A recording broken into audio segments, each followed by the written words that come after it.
ንምንታዮም ሓደ ደቂ ሰባት ዕውታት ንግድታት እንትመስርቱ ብጣዕሚ ደስ ዝብል ህይወት እንትመርሑና ንብዙሓት ሰባት ኢንስፓየር ናይ ምግባር ተኽእሎ እንትልዎም ነገር ግን ካልኦት ድማ ምንም ትርጉም ዘይብሉ ህይወት እንትመርሑ ንኽገብርዎ ዝኽእሉ ነገር ኳስ ንዘይ ምግባር ምኽንያት እንተብዝሑ ንዕዘብ ኢና። ሎማዓንቲ ዘቕርበልኩም መጽሓፍ ጸሓፊ ዓወት ዝመጽእ ብዕድል ወይ ድማ ብገንዘብ እንተመሲልኩም ተሳሒትኩም ይብል። ህይወትኩም ሙሉእ ብሙሉእ ዝቕይሮ ክንደይ ዝኣክል ዓብይ ነገር ክትሓስቡ ከም እትኽእሉ ጥራሕ ከም ዝኾነ ፍለጡ ወይ ድማ እመኑ ይብል እና ቁሩብ ግዜ ወሲድኩም እስኪ ብዛዕባ እቲ ዓብይ ሕልምኩም ሕሰቡ። እዚ ማለት ዓዊልኩም እኳ ንምዝራብ ዝፈራሕኩሞ ነገር ሕዚ ቁሩብ ግዜ ሂብኩም ሕሰብሉ ይብል። ንባዕልኩም ኣይከኣልን ኣይንኽእልን ኢልኩም እትእምንዎ ነገር ካብ ሕዚ እምነትኩም ቀይሩ ይብል። ሎማዓንቲ ሒዘልኩም መጻኹም መጽሓፍ The Magic of Thinking ዝተሰየመት ብዴቪድ ጂ ስዋርትዝ ዝተጻሕፈት መጽሓፍ እያ። እዛ መጽሓፍ ሕቶታት ክትሓቱ ይገብር። ብሓቂ ብእኹል ኩነታት ኣተሓሳስባይ እናስፋሕኹ ድየ ወይስ ሕልናይ ብዙሕ ንኸይሓስብ ዓጊቶ የእኒአኹ ዝብል ሕቶ ንባዕልኹም ንኽትምልሱ ዘኽእል መጽሓፍ እዩ። እዚ መጽሓፍ ብጣዕሚ ዓበይትን ዕውታትን ሰባት ዝተጠቐሙሉን ልዕሊ 60 ዓመት ዘገልገለን ንብዙሓት ኣብ ዓወት ዘብጽሐን መጽሓፍ እዩ እና ብሓቂ ስለ ዓበይቲ ሕልምታትና እናሓሰብና ዲና ወይስ እዚ ንዓይ ኣይግባእንን እዚ ዝግባእ ንኻልኦት ምሩጻት ሰባት እዩ ኢልና እናሓሰብና ኢና ዝብሉ ሕቶታት እውን ብግልፂ ዝምልሰልና መጽሓፍ እዩ። ምናልባት እውን ካብ ሪስክ ናጻ ዝኾነ መንገዲ እናተኸተልኩም እውን ክትኮኑ ትኽእሉ ኢኹም። ኣብ ደቀቕቲ ነገራት እውን ዓቕምኩም እናወዳእኹም ክትኮኑ ትኽእሉ ኢኹም። ንባዕልኩም እናተጠራጠርኩም እቲ ዋና መስመር ንምኽታል እንተሰጊእኹም እዚ መጽሓፍ ንዓኹም እዩ። ብዙሓት ሰባት ኣብ ህይወቶም ዝወድቁሉ ዋና ምኽንያት ብጣዕሚ ዓብይ ነገር ንምብጻሕ ስለ ዝዓለሙና እቲ ነገር ንምብጻሕ ስለ ዝኣበዮም ኣይኮነን። እንታይ ደኣ ብጣዕሚ ትሑት ዕላማ ስለ ዘለዎምና ነቲ ዕላማ ኣሳኺዕና ኢና ኢሎም ብኡ ስለ ዝዓግቡ እዩ ይብል። ብዙሕ ግዜ ንሕና ደቂ ሰባት ሕልምታትና ምስ ሓቂ ወይ ድማ ክውንነት ንምስምዕማዕ ዕላማና ምቕናስ ንመርጽ፣ ዓቕምታትና ኣብ ክንዲ ምስፋሕ ሕልምታትና ምቕናስ ንመርጽ። እዚ መጽሓፍ ሓሳባታትኩም ስለ ንዓኹም ዝግባእ ነገር ዘለኩም እምነትና ኣብ ህይወት እትረኽብዎም ውጽኢታት ከመይ ክትቀርጹ ከም እትኽእሉ ዘምህር መጽሓፍ እዩ። ኣብዚ ቪድዮ መጨረሻ ዓብይ ሓሳብ ምፍጣር ጥራሕ ከይኮነስ ዓብይ ሓሳብ ምፍጣር ጥቕምታቱና ትሕዝቶታቱን ክንመሃር ኢና። ክንደይ ዝኣክል ዓቕሚ ከም ዘለኩም ንኽትፈልጡ ዘኽእለኩም ትምህርቲ እውን ክትረኽቡ ኢኹም። ሕልምኩም ንምስኻዕ እንድሕር ተበግስኩም መጻኢኹም ክንደይ ዝኣክል ብሩህ ከም ዝኸውን ምፍላጥ እውን ክትጅምሩ ኢኹም። እዚ መጽሓፍ 13 ምዕራፋት ዘካተተ እዩ። ምዕራፍ 1 Believe you can succeed and you will ይብል። እዚ ማለት ከም ዝሳኽዐልኩም እመኑ ንኽሳኽዐልኩም ድማ ርግጸኛ ኹኑ ክሳኽዐልኩም እዩ ድማ ዝብል ትርጉም ዘለዎ እዩ። እዚ መጽሓፍ ዓፊ እምነትኩም ንህይወትኩም ከም ናይ መብረቕ ሓይሊ እዩ ይብል። እዚ ማለት ግን እምነት ጥራሕ እኹል እዩ ማለት ኣይኮነን። እቲ ክኸውን ዝግብኦ ግን ምስ ኣመለኻኽታኻ ዝኸይድ ጥበብ ወይ ድማ ብልሓት ምጥቃምን ዓለም በዚ መዳይ ምምልካትን እዩ ይብል። ሓደ ተግባር ብትኽክል ምግባር ከም እትኽእሉ ብትኽክል እንተኣሚንኩም ኣብ ኣእምሮኹም ከመይ መምርሒ ከም ዝህብ ምግማት ትኽእሉ ኢኹም። ዘይምእማን ግን ኣሉታዊ ወይ ድማ ኔጌቲቭ ሓይሊ እዩ። ምኽንያቱ ጥርጣረ እንተሃልይኩም ኣእምሮኹም ጥርጣረኹም ዝድግፍ መርትዖ የቕርበልኩም እዩ። ስለዚ ኩሉ ግዜ ጥርጣረ ውድቀት እዩ ዝስዕብ። ነዚ እዩ ድማ ትኽክለኛ ናይ እምነት ስርዓት ምህላው ወሳኒ እዩ ዝበሃል። እዚ ስርዓት ንምህናጽ እንተጀሚርኩም ፍርሓትና ቀነሰ ይኸይድ። ቅድሚ ሕዚ ዘስተውዓልኩምሉና ንፍርሓት ካብ ጥቕሚ ወጻኢ ዝገብሩ ዕድላት ምስተውዓል ትጅምሩ። ጸሓፊ ናይ እምነት ሓይሊ ንምርካብና ንምጥንካር 3 ነገራት መምርሒ ኣለዉ ይብል። ቁጽሪ 1 ኣብ ስዕረት ዘይኮነስ ኣብ ዓወት ኣትኩር ይብል። ጸሓፊ ስለ ውድቀት ኣይትሕሰቡ ዝብል እንትኾን ብተወሳኺ ድማ ኣብ ገዛ ኣብ ስራሕ ቦታ ኮታስ ኣብ ኩሉ ቦታ ናይ ውድቀት ኣተሓሳስባ ብናይ ዓወት ኣተሓሳስባ ተክእዎ ይብል። ኣጸጋሚ ኩነታት እንተጋጥም ክሽነፍየ ክሰዓርየ ከይኮነስ ከሸንፍየ ኢልኩም ሕሰቡ ይብል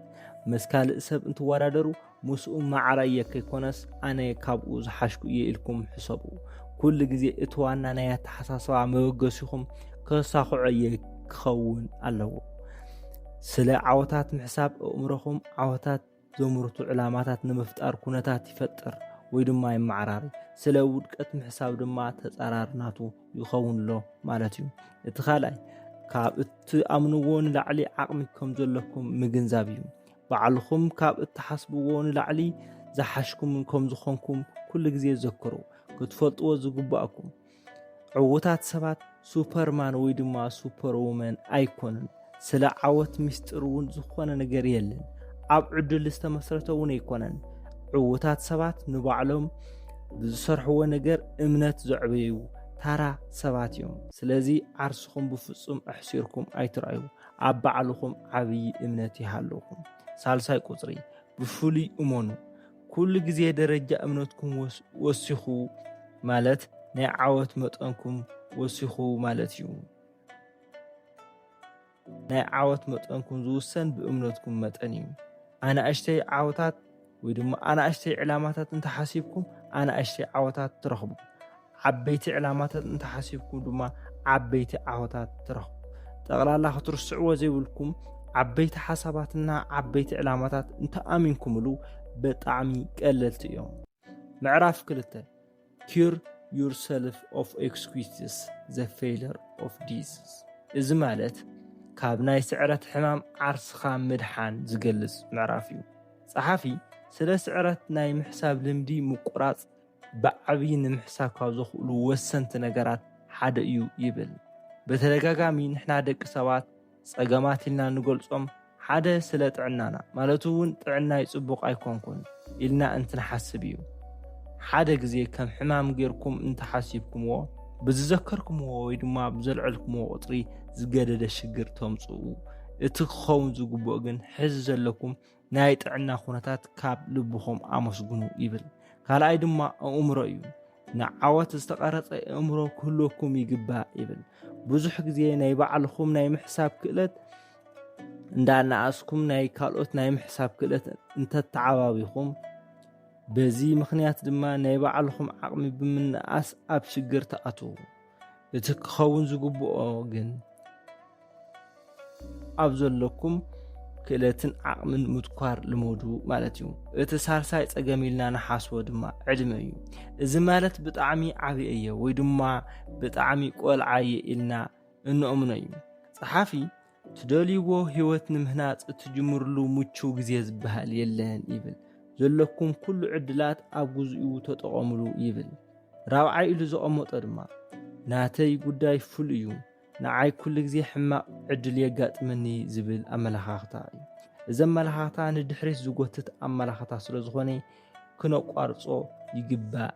ይብል ምዕራፍ 3 build confidence and destroy fear እዚ ማለት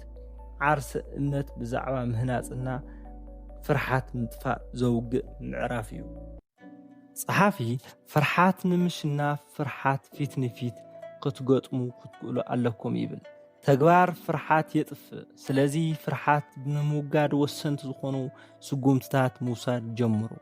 ኣብ ሓደ ነገር ዝኾነ ዓይነት ተግባራዊ ስጉምቲ ዘይምውሳድ ፍርሓት ክውስኽ ይገብር እዩ ዓርሰ እምነት የጥፍእ እዩ ኩሉ ግዜ ሕልናኹም ዝበለኩም ነገር ንምግባር ተላማመዱ ይብል ምዕራፍ 4 how to think big እዚ ማለት ከመይ ዓብይ ሓሳብ ክነምጽእ ከም እንኽእል ዘምህር ምዕራፍ እዩ ጸሓፊ ዓርስኹም ብውሕድ ኣይትሽጡ ይብል ካብቲ ተሓስብዎ ንላዕሊ ዓቕሚ ከም ዘለኩም እመኑ ናትኩም ናይ ዓወት መጠን ዝፈላለየ ብተሓስብዎ መጠን እዩ ተስፋ ዝህቡ ሓበዞ ስንቁ ቃላት ተጠቐሙ ናይ ሽንፈት ቃላት ኣወግዱ ይብል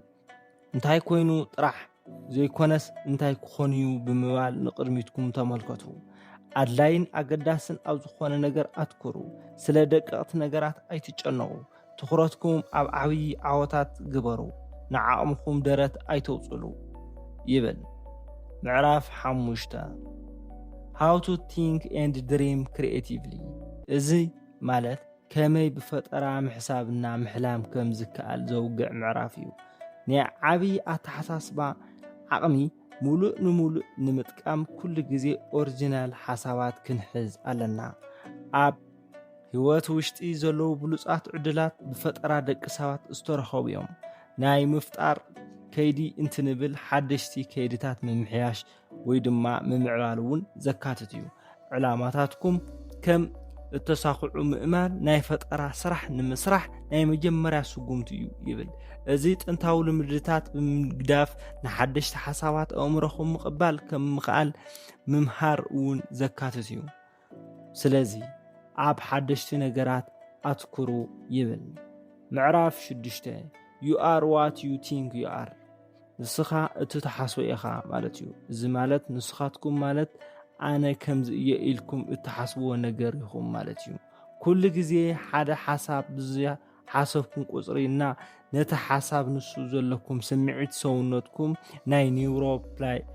نيورو بيبتايت مولوكيل يمونجو زوم مولوكيلات زيوم أو سونتكم يقعزمو مسكال اتقبلتي نيوروتات يتأمروا يبل دحرزي زقارية سونت أكالكم ناي أمرخم تأزاز يقبل مرداتات يمرمر إنا ناب كيميكال يغيرهم يبل زوم كيميكالات ناي مولوكيلات أو سونت أكالنا أمرنا كمي كم سرحت انتاو قطاوي تسعنو يهلوهم يبل بخالي أبهالا أمرنا أو سونتنا كل نجار زجمر الليو يبل سلازي ناتكم انتاينت زوسن بتحسوا متانيو معراف شوعته manage your environment go first class زمالت كبابيكم سلام محدارنا كل جزء سلا حدا درجة معراف زوجعيو صحافي حقنيا عوت أموزحتيهم سبات بتعمل روح قيزبل أتحساسبا سبات عوتات نخي يخونو عنقفات يخونهم يبل خطفلطوا زغباكم حساباتكم እና سمعيتاتكم ناي بهارياتكم እና ناي ጠቅላላ سبئناكم هنصاتيوم يبل كمؤون نسخاتكم بخبابيكم استقرصكم يخم حزو ازون نزلكم ناي تحساسبا خونتات علاماكم እውን ተጽዕኖኩም ዘለዎ ግልጽ እዩ ኣብ ከባቢኩም ዘለዎ ሰባት نيات حساس بار حقتهم ما أخلاء انت خوينو استحت انت خوينو ويدم ما زلعال انت خوينو إذن عاكم بغت تاخذ صلوكم يخيل نزو يدم ما يتصحفي كل جزي حد الرجال نقدم يتحسوا زبل توسخون علاماتاتكم لمدتاتكم النا نايمنوار ميلتاتكم كله عبيتي حساب زنصو سبات كبابيكم مانيج قبرو يبل كل جزي يزلكم كبابي كتفلطوا عليكم كبابيكم بنقحت تعزبوا أكبابيكم نعاكم زجود زي كونس نعاكم زحجز كونتات فطروا أما الحقتاكم مسكونتات أمعبلو معرف شو منتي make your attitude your allies إذا مالت أما الحقتاكم نايبع عليكم تخالا خالي جبروا زبل ملأخت زلوي صحافي كل جزء أنا دلو يزبل أمل حقتا فطروا نا وصيت بصعركم وصعرنا بزر أخم من العالي يبل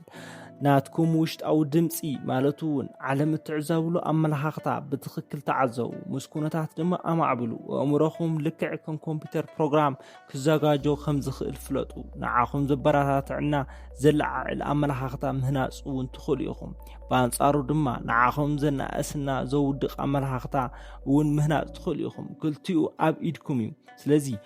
بوزيتيو أمل حقتنا أتحساسبا نعاوت نمبصح اتقل في نجر يو يبل معراف تشعته think right toward people زمالت سلي سبات بقنعنا حسو مالتيو صحافي سبات نعاخم بزخقلو نمحجاز نملعال نقللهم كل جدي تفتوتي خنو يبل سبات زفتوهم عين السبات نمخان تلامامدو إزينا سبات دقاف نخطرخبو يحجزكم أنا عوت وعزكم دم عابي أصوات الله محزنة نمفتار كل جزء قدم تخونو عاب زرخبكم وأقات أمي كل جزء عرشكم مسبات ألاليو بين خع عوت كم زي ركب أمينكم أبناء سبات نعوت وعزون أصوات وقبرو سبات زفتوهم عين سبنا أمعبلو إزينا عوت وعزكم حادث من قدميت زو سخولكم يو يبل معرف عصرته get the action habit እዚ ማለት ስራሕ ወይ ድማ ተግባር ልምዲ ምግባር ማለት እዩ ጸሓፊ ኩሉ ግዜ ንቑሓት ዝኾንኩም ሰባት ኩኑ ብጣዕሚ ጠቐምቲ ሓሳባት ኣብ ተግባር ብዘይ ምውዓል ኣባኸንቲ ሰባት ኣይትኾኑ ብዓርስኹም ብምትእምማን እትረኽብዎ ነገር እና ዓርስኹም ዝቆትልኹም ፍርሕታት እተሽንፍሉ ብሕታው ተግባር እዩ ይብል ኩሉ ግዜ ናብ ተግባር ንምእታው ተስማዕማዒ እትብልዎ ግዜ ክትመርጹ የብልኩም እዚ ማለት ኣብ ሕድሕድ ምንቅስቃስኩም ዝገጥሙኩም ፈተናታት ንምምካት ድልዋት ኮኑ ሓደ ተግባር ንምግባር ብዙሕ ናይ ምድላው ግዜ ኣይትውሰዱ ቀልጢፍኩም ናብ ተግባር እተው ይብል ምዕራፍ 11 how to turn defeat into victory እዚ ማለት ስዕረት ከመይ ናብ ዓወት ክንቅይሮ ከም እንኽእል ዘውግዕ ምዕራፍ እዩ ጸሓፊ ሓደ ሰብ ንውድቀቱ መልሲ ዝህበሉ መንገዲ ናይ ባዕሉ ናይ ምስኻዕና ናይ ዘይምስኻዕ ዝውሰነሉ እዩ ይብል ጻዓርታትኩም ንግዙእ ክቕህሙ ይኽእሉ እዮም ነገር ግን እቶም መሓለኻታት ናብ ዕድላት ንምቕያር ዓቕምኩም ክትዕብዩ ኣለኩም ካብ ውድቀትኩም ንምልዓል ዝጠቕምኩም 5 ነገራት ሓዙ ይብል ቁጽሪ 1 ውድቀታትኩም ንዳሓር ዕውታት ንምዃን ካብ ዝሕግዙኩም ጠቃሚ ትምህርቲ እዮም ይብል ቁጽሪ 2 ናይ ባዕልኩም ጽቡቕ ናይ ምስትኽኻል ወይ ድማ ምምሕያሽ መንገዲ የምህሩ ቁጽሪ 3 ዕድል እዩ ዝብል ኣተሓሳስባ ኣቋርጹ ቁጽሪ 4 ኩሉ ግዜ ብጽንዓት ሓድሽ ነገራት መክሩ ቁጽሪ 5 ኩሉ ግዜ ድሕሪ ውድቀት ዓወት ከም ዘሎ እመኑ ወይ ድማ ዘክሩ ይብል ምዕራፍ 12 use goals to help you grow እዚ ማለት ዕላማታትኩም ንዕብየት ተጠቐሙ ዝብል ትሕዝቶ ዘለዎ ምዕራፍ እዩ ብጣዕሚ ግልጽ ዝኾኑ ዕላማ ምህላው ብቕልጡፍ ንዝሳኽዑልኩም ይሕግዙ ድሕሪ ክንድዚ ዓመት ዓርስኹም ኣበይ ከም እትረኽብዎ ከም እትደልዩ ዓርስኹም ተመልከቱ ዕውታት ምዃንኩም ንምርጋጽ ናይ ግዜ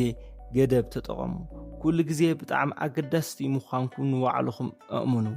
ክትኮኑ እትደልይዎ ዓይነት ሰብ ኩኑ ምኽንያቱ ኣብ ዙርያኹም ዘለዉ ሰባት ንስኹም ንባዕልኹም እትግንዘብዎ ግንዛቤ እዮም ዝግንዘብኹም ምዕራፍ 13 how to think like a leader እዚ ማለት ከመይ ከም መራሒ ምሕሳብ ከም እትኽእል ዝገልጽ ምዕራፍ እዩ ተጽዕኖ ክትሕድርሎም እትደልይዎም ሰባት ኣእምሮኦም መርምሩ ሰባት ክገብሩሎም ዝደልይዎም ነገራት ፍለጡ ዝኾነ ስግምቲ ቅድሚ ምውሳድኩም ኣነ ኣብቲ ቦታ ተዝኸውን ነይረ ኢልኩም ሕተቱ ምስ ሰባት ዘለኩም ርክብ ንኽምዕብል ኩሉ ግዜ ሰብኩን ዝብል ሕጊ ኣተግብሩ ሰባት ንምቁጽጻር መንገዶም እንታይ እዩ ኢልኩም ሕተቱ ሰባት ንስኹም ክግበረልኩም እትደልይዎ ተግባር ኣርእዩ ኣብ ዕብየት እመኑ ኣብ ከይዲ ጉዕዞኹም ለውጥና ዓብይ ነገር ሕሰቡ ምስ ባዕልኹም ንምምኻር ግዜ ውሰዱ ከምኡውን ዝለዓለ ናይ ኣተሓሳስባ ክእለትኩም ተጠቐሙ ይብል ኩራት ተኸታተልቲ ንሎሚ ዝነበረና ትምህርቲ ነዚ ክትከታተልዎ ጸናሕኩም ይመስል ነይሩ ነዚ መደብ እንተፈቲኹሞ ላይክ ሼር ሰብስክራይብ ምግባር ከይትርስዑ ንዘለኩም ርእይቶ ድማ ኣብ ቦታ ኮመንት ጻሕፉለይ ኣብ ቀጻሊ ብኻሊ መምሃረይ መደብ ክሳብ ንራኸብ ሰሰናይ ንዓኹም ቻው